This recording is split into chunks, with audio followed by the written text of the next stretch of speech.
Hello, good morning to everyone. सबसे first आज ये बायोटेक्नोलॉजी में जो नेक्स्ट क्लास है वो लेकर आए हैं। नेक्स्ट क्लास में कुछ पॉइंट है जो इम्पॉर्टेंट पॉइंट्स हैं, उन इम्पॉर्टेंट पॉइंट्स को डिस्कस करेंगे। Tools of recombinant DNA technology, यानी कौन कौन से ऐसे टूल्स हैं जो हम रिकॉम्बिनेंट डीएनए यानी रिकॉम्बिनेंट डीएनए तैयार करने के लिए हम यूज़ करते हैं।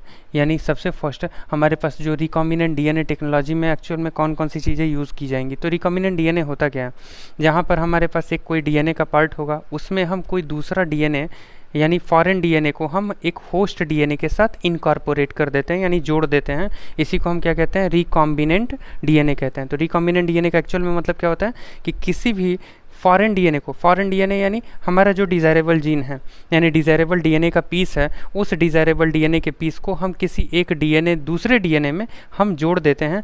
यानी एक हमारे पास ऐसा डीएनए है जिसमें दो अलग अलग ऑर्गेनिज्म का डीएनए जुड़ा हुआ है, उस डीएनए को हम क्या कहते हैं, रिकॉम्बिनेंट डीएनए कहते हैं। तो रिकॉम्बिनेंट डीएनए बनाने के लिए कौन कौन से टेक्निक्स हमें यूज़ करना पड़ेगा, उन टेक्निक्स के बारे में आज डिटेल हम डिस्कशन करेंगे। तो कुछ स्टेप्स हैं रिकॉम्बिनेंट डीएनए तैयार करने के लिए, कुछ इंपॉर्टेंट टूल्स हैं, कुछ इंपॉर्टेंट टूल्स हैं जिन टूल्स के बिना हम आरडीएनए यानी रिकॉम्बिनेंट डीएनए नहीं बना सकते। तो उन टूल्स के बारे में सबसे फर्स्ट डिस्कस करेंगे कौन कौन से ऐसे टूल्स हैं।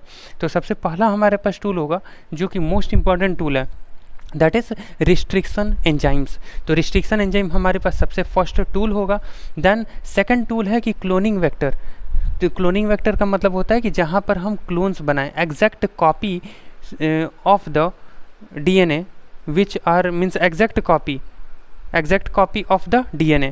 When we form the exact copy of the DNA which are directly similar or completely similar to the parents, यानी पेरेंट्स से पूरी तरीके से जो सिमिलर कॉपीज़ हैं वही क्या है, क्लोन है। तो इस टाइप का क्लोन हमें तैयार करना होता है। क्लोन हम तैयार करने के लिए किसी वेक्टर का यूज़ करते हैं। एंड फाइनली तीसरा है competent host for the transformation with the recombinant DNA. अब किसी होस्ट का यूज़ किया जाना जिससे कि वह ट्रांसफ़र किया जा सके, यानी जो डीएनए है उस डीएनए को ट्रांसफ़र करने के लिए हम किसी होस्ट का यूज़ करते हैं। एंड ये तीन स्टेप्स इंपॉर्टेंट हैं। इन तीनों स्टेप्स के थ्रू हम क्या कर पाएंगे, सबसे फर्स्ट हम रिकॉम्बिनेंट डीएनए तैयार करके उसका मल्टीपल कॉपीज़ बनाना और उस मल्टीपल कॉपीज़ को किसी वेक्टर के थ्रू हम डायरेक्टली जिस ऑर्गेनिज्म में हम चाहते हैं उसको इंट्रोड्यूस करना, उस ऑर्गेनिज्म तक हम इनको पहुंचा देंगे।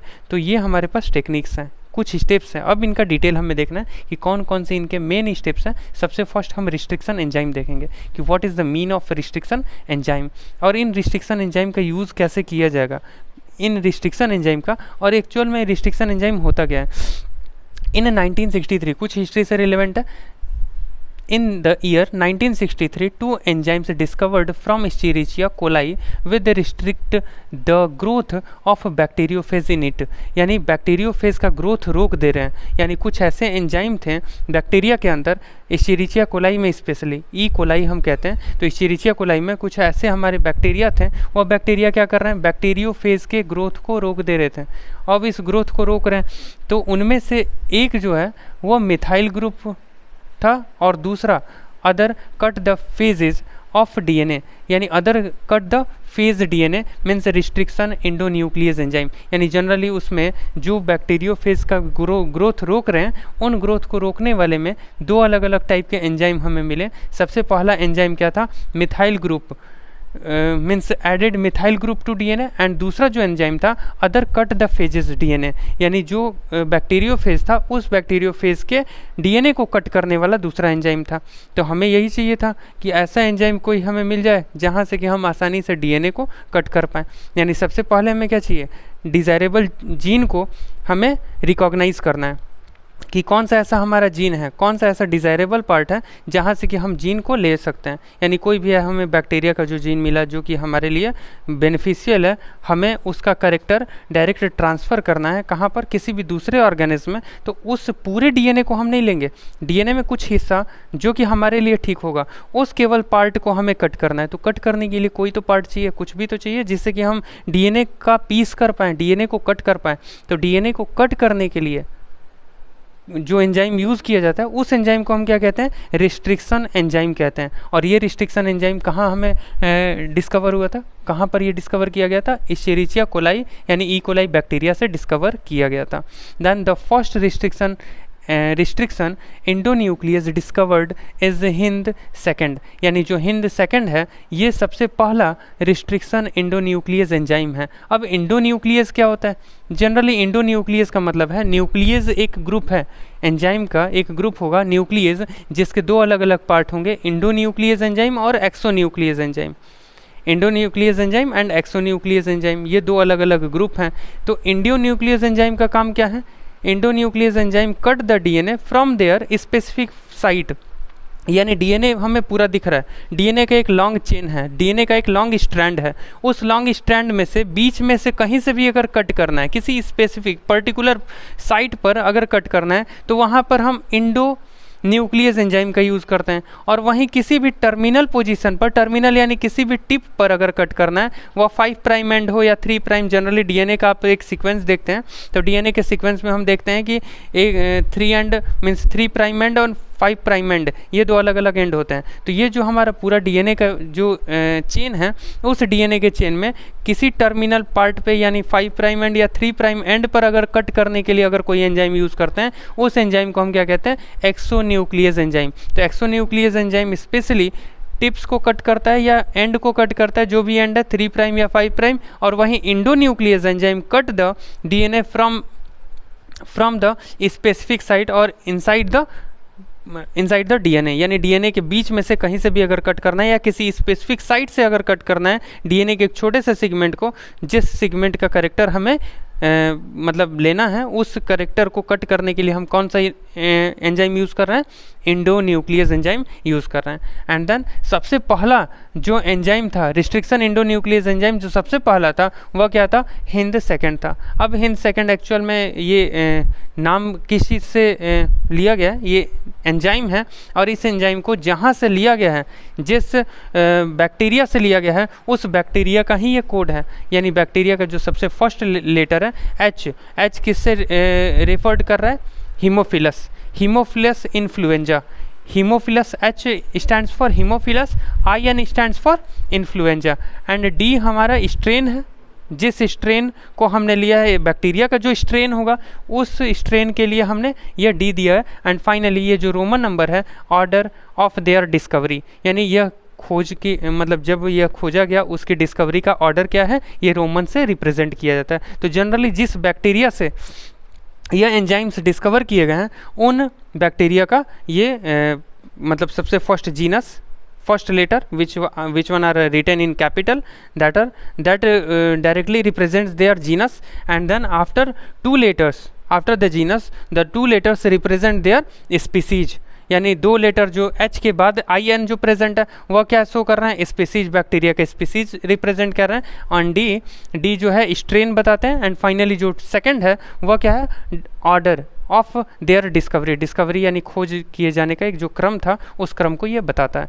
तो जनरली हमारे पास 230 डिफरेंट टाइप के अलग अलग टाइप के हमारे पास स्ट्रेन थे, और उन स्ट्रेन से बहुत सारे मतलब जितने भी ये अलग अलग टाइप के स्पीसीज हैं, उन स्पीसीज को डिस्कवर किया गया है। ये जितने भी हमारे पास इंडोन्यूक्लियस एंजाइम है, जनरली यहाँ till date around 900 restriction enzyme isolated from 230 strain of bacteria के 230 स्ट्रेन से, 200 नहीं है यहाँ, 230 डिफरेंट टाइप के स्ट्रेन है बैक्टीरिया के, जहाँ से हमने लगभग 900 तक रिस्ट्रिक्शन एंजाइम को आइसोलेट कर लिया है। यानी इतने हमारे पास अलग अलग टाइप के रिस्ट्रिक्शन एंजाइम हैं। रिस्ट्रिक्शन एंजाइम का मतलब होता है कि जो कि स्पेशली किसी भी डीएनए का जो पार्ट होगा, उस डीएनए को पार्ट को कट करेंगे, या तो टर्मिनल पोर्शन से या तो किसी भी सेंटर पार्ट से, यानी बीच में से कट करेंगे। तो रिस्ट्रिक्शन एंजाइम में ये कुछ बेसिक्स थे। अब जो नेक्स्ट पार्ट है रिस्ट्रिक्शन एंजाइम में, कि किस तरीके से रिस्ट्रिक्शन एंजाइम काम करते हैं, रिस्ट्रिक्शन एंजाइम का फंक्शन किस टाइप से होगा।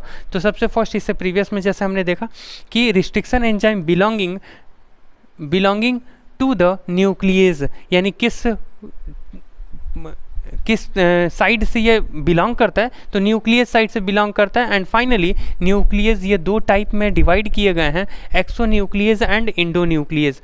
Exonuclease and endonuclease. अब एक्सोन्यूक्लियस एक्चुअल में क्या करता है? एक्सोन्यूक्लियस जो फ्री एंड्स हैं, यानी डीएनए का जो फ्री एंड है उस डीएनए के फ्री एंड को कट करने के लिए हम एक्सोन्यूक्लियस एंजाइम का यूज़ करते हैं।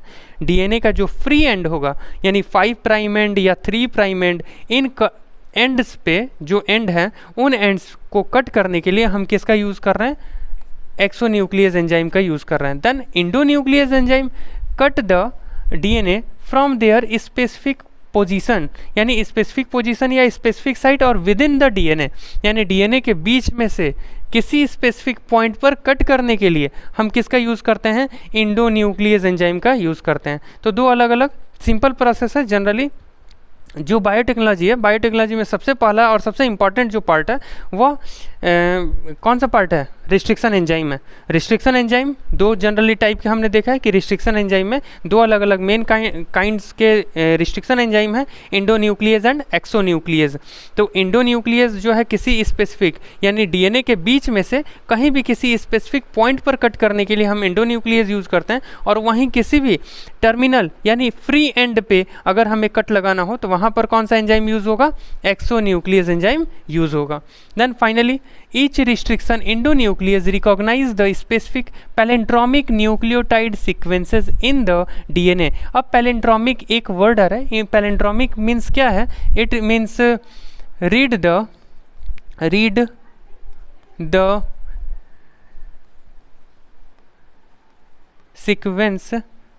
the sequences of DNA same from both sides, यानी जनरली दोनों साइड से एक ही टाइप का रीड किया जाए, means read the DNA sequences from the read the DNA sequences same from the both side, दोनों साइड से सेम अगर हम रीड करते हैं। जैसे एक एग्जांपल अगर मैं दूंगा तो वहाँ से आपका कॉन्सेप्ट क्लियर हो जाएगा कि पैलिंड्रोमिक ऐसे सीक्वेंस पर हम कट करते हैं जहाँ से कि दोनों साइड से एक ही जैसा रीड किया जाए। जैसे एक कॉमन एग्जांपल है, अगर मैडम हम वर्ड यूज़ कर रहे हैं MADAM, दोनों साइड से क्या है, इक्वल रीडिंग है। यानी रीडिंग करने के लिए अगर हम इसका कट लगा दें किसी भी साइड से, यहाँ से अगर कट लगाएं या यहाँ से कट लगाएं, दोनों साइड से इक्वल होगा। मतलब जैसे भी मतलब किसी भी एक साइट पर डीएनए का एक ऐसा साइट, यानी अगर हम इंडोन्यूक्लियस एंजाइम का यूज़ कर रहे हैं तो हम डीएनए को कहाँ से कट करेंगे, कहीं भी बीच में से कट करेंगे, तो किसी भी प्लेस से नहीं कट कर देंगे। अगर कट करते हैं तो वहाँ पर हमें क्या चाहिए, पैलिंड्रोमिक सीक्वेंस चाहिए, तभी हम जाके एक जगह से कट कर रहे हैं, फिर दूसरे जगह को हम वहाँ पर अटैच करना होगा।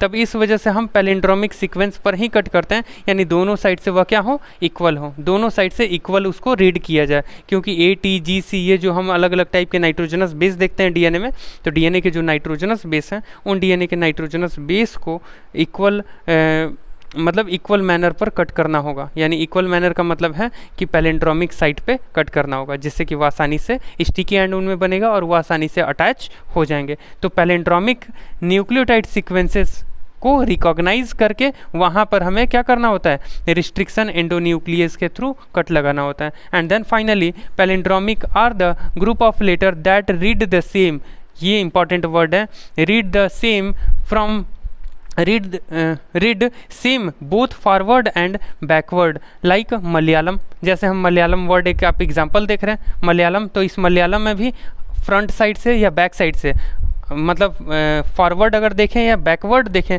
दोनों साइड से जो वर्ड है वो सेम रीड किया जाएगा। तो इस टाइप के सीक्वेंस को हम क्या कहते हैं, पैलिंड्रोमिक सीक्वेंस कहते हैं। And then the palindromic sequence in DNA of the base pair that read the same on the two strands when orientations of the reading is kept same। और finally जब हमारे पास इस टाइप का condition होगा तो आसानी से उनको ऐड करने पे, चूँकि लाइगेज भी तो करना है, लाइगेज एंजाइम का यूज़ करेंगे। दो हमारे पास डीएनए, इनका यूज़ हम कर क्यों रहे हैं, यानी अगर हम किसी डीएनए को कट करेंगे तो उस कट किए गए पार्ट को किसी दूसरे डीएनए से जोड़ना भी होगा। तो जोड़ने के लिए किसी भी पार्ट पर वह नहीं जुड़ेगा और ना ही किसी भी पार्ट से वह कट जाएगा। तो अगर कट कर दे रहे हैं तो ऐसे पार्ट पे कट करेंगे जो पार्ट हमें जिसमें हमें जोड़ना है उसमें भी सेम हमें सीक्वेंस मिले। तो फर्स्ट हमारे पास जैसे A और B दो केस हम देख रहे हैं, तो A का हमने डीएनए कट किया तो पैलिंड्रोमिक सीक्वेंस पे हमने कट कर लिया, और जो B में हमें जोड़ना है उसमें भी हम क्या करेंगे, उसमें भी हम उसी पैलिंड्रोमिक सीक्वेंस को हम चेक करके कट करेंगे और दोनों का पैलिंड्रोमिक सीक्वेंस, चूंकि फ्रंट और बैक साइड से, फॉरवर्ड और बैकवर्ड साइड से दोनों सेम है, तो ये आसानी से एक दूसरे से अटैच हो जाएंगे। इस वजह से हम पैलिंड्रोमिक सीक्वेंस पर डीएनए को कट करते हैं। ये इंपॉर्टेंट एक पॉइंट था जहाँ पर कि हम देख रहे हैं कि GAATTC यानी GAATTC, तो यहाँ पर इसका जो अपोजिट CTTAAG, ये हमारे पास कट किए जाने का रीज़न हो जाएगा। यानी जनरली हम इस पॉइंट पे कट करते हैं और यहाँ पर ये कट कर देंगे और ये फाइनली हमारे पास क्या हो जाएगा, इस टाइप का जो कट होगा, इस कट को हम क्या कहेंगे, पैलिंड्रोमिक सीक्वेंस कहेंगे। यानी स्टिकी एंड ये बनेगा। ये कैसा एंड बनेगा, स्टिकी एंड। तो ये चीज़ें समझ में आई। यहाँ पर हमने कॉन्सेप्ट समझा कि इंडोन्यूक्लियस और एक्सोन्यूक्लियस क्या होता है। तो इंडोन्यूक्लियस एक्सोन्यूक्लियस क्या होता है ये समझ में आ गया। अब इसके बाद नेक्स्ट इसका प्रोसीजर देख लेते हैं कि किस टाइप से इनका कट किया जाएगा। इनके कट किए जाने का प्रोसेस यहाँ पर क्लियर हो जाएगा कि किस तरीके से डायग्रामेटिक व्यू के थ्रू हम चीज़ों को क्लियर कर लेंगे कि कट कैसे लग रहा है। तो फाइनली यहाँ पर देखेंगे कि सबसे फर्स्ट हमारे पास वेक्टर डीएनए है और फॉरेन डीएनए। फॉरेन डीएनए यानी जनरली हमने बाहर से जो हमारे पास डिज़ायरेबल डीएनए था, उस डिज़ायरेबल डीएनए को हम क्या कह रहे हैं, फॉरेन डीएनए। और जिसमें हमें जोड़ना है यानी जिसका हमें यूज़, मतलब एक तो हमारे पास ए और बी, अभी मैंने समझा कि ए जहाँ से हमें डीएनए कट करके लेना है और बी जिसमें हमें डीएनए को जोड़ना है। तो ए को हमने क्या बोला है, फॉरेन डीएनए, और जो बी था वह बी क्या है, होस्ट डीएनए है। होस्ट डीएनए में हमें ऐड करना है। तो फाइनली हम क्या करेंगे, जो वेक्टर डीएनए है, दीज वेक्टर डीएनए, ये क्या है, ये होस्ट का डीएनए है, और ये क्या है, फॉरेन डीएनए जो हमारा डिज़ायरेबल डीएनए। इनके पैलिंड्रोमिक सीक्वेंस पर हमने कट कर लिया। कहाँ हम कट लगाएंगे, जी के पास, और यहाँ कट लगाएंगे कहाँ पे, यहाँ भी फॉरेन डीएनए में जी के पास कट लगा देंगे। तो हमारे पास जो स्टिकी एंड मिल रहा है वह क्या मिल रहा है, AATT मिल रहा है, और वहीं ये जो दूसरे साइड है यहाँ पर क्या मिलेगा, TAA। तो ये जो स्टिकी एंड है वो आसानी से एक दूसरे से, चूंकि पैलिंड्रोमिक सीक्वेंस है, तो ये पैलिंड्रोमिक सीक्वेंस एक दूसरे से आकर आसानी से लाइगेट कर जाएंगे। और यहाँ पर यूज़ क्या किया जाता है, DNA ligase enzyme to joins the two different DNA. यानी दो अलग अलग, ये स्टिकी एंड्स तो हमें मिल गया है। अब इन स्टिकी एंड्स को जोड़ने के लिए कौन सा एंजाइम यूज़ कर रहे हैं, डीएनए लाइगेज।